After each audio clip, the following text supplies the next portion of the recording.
ಡಿ.ಕೆ. ಶಿವಕುಮಾರನ್ನು ಭೇಟಿ ಮಾಡಿದ್ದು ಜನವರಿ ತಿಂಗಳಲ್ಲಿ ಗ್ರ್ಯಾಂಟ್ಸ್ಗಳು ಮತ್ತು ಕೆಲವು LOCಗಳ ವಿಷಯವಾಗಿ ಹೋಗಿ ಭೇಟಿ ಮಾಡಿದ್ದು. ಈಗ ನಮ್ಮ ಕ್ಷೇತ್ರ ನಮ್ಮ ಜಿಲ್ಲೆ ಒಬ್ಬ ಪ್ರತಿನಿಧಿ ನಾನು. ಹೌದು, ಭೇಟಿ ಮಾಡಿದ್ದು ನಿಜ. ಯಾವಾಗ ಭೇಟಿ ಮಾಡಿದ್ದು? ಜನವರಿ ತಿಂಗಳಲ್ಲಿ ಭೇಟಿ ಮಾಡಿದ್ದು. ಮತ್ತು ಈಗ ಹೊಸ್ದಾಗಿ ನಾನು ಭೇಟಿ ಮಾಡೋಕ್ಕೆ ಸಾಧ್ಯ? ಒಂದೂವರೆ ತಿಂಗಳಿಂದ ನಾನು ಇಲ್ಲೇ ಎಲೆಕ್ಷನ್ ಇದರಲ್ಲಿ ಇಲ್ಲೇ ಬ್ಯುಸಿ ಇದ್ದೀನಿ. ನಾನು ಬೆಂಗಳೂರಿಗೂ ಕೂಡ ಒಂದಿನ ಅವತ್ತು ಹೋಗಿಲ್ಲ, ಆಯ್ತಲ್ಲ. ಬೆಂಗಳೂರು ಇವತ್ತವರೆಗೂ ಕೂಡ ಹೋಗಿಲ್ಲ. ಒಂದೂವರೆ ತಿಂಗಳಾಯಿತು, ಇವತ್ತವರೆಗೂ ಬೆಂಗಳೂರು ಕೂಡ ಹೋಗಿಲ್ಲ. ಇನ್ನು ಡಿ.ಕೆ. ಶಿವಕುಮಾರ್ ಆಗಲಿ ಅಥವಾ ಬೇರೆ ಯಾರೊಬ್ಬರು ರಾಜಕಾರಣಿಯಾಗಲಿ ಭೇಟಿ ಮಾಡೋ ಅಂಥ ಒಂದು ಸಂದರ್ಭ ಎಲ್ಲಿ ಬರುತ್ತೆ?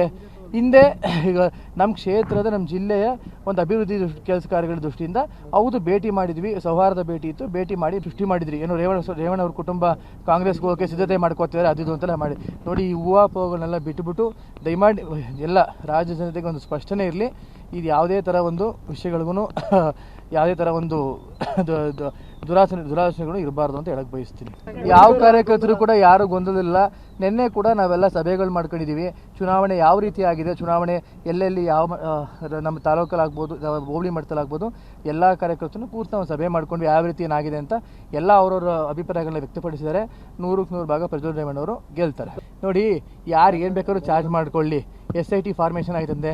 SIT ಫಾರ್ಮೇಷನ್ ಆಗಿರೋದು ಯಾವ ಉದ್ದೇಶಕ್ಕೋಸ್ಕರ ಫಾರ್ಮೇಷನ್ ಆಗಿದೆ, ಅದ್ರಲ್ಲಿ ಏನು ಸಾಬೀತಾಗುತ್ತೋ ಎಲ್ಲರೂ ಕಾಯ್ದು ನೋಡೋಣ.